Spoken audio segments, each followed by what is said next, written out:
particolar modo quindi per separare la parte ricca del minerale con lo sterile. Quindi per tutte quelle lavorazioni che venivano fatte secondo la cernita, che era la prima separazione, il primo trattamento che veniva affidato alle donne che allestivano dei bancali nei piazzali delle miniere per fare questo lavoro, alle donne e ai bambini più piccoli, che dai 6 ai 12 anni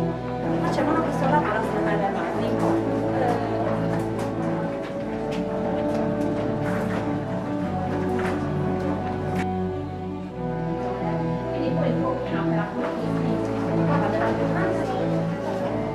Lavorata che veniva realizzata con i perforatori, un insieme quindi di artifori all'interno del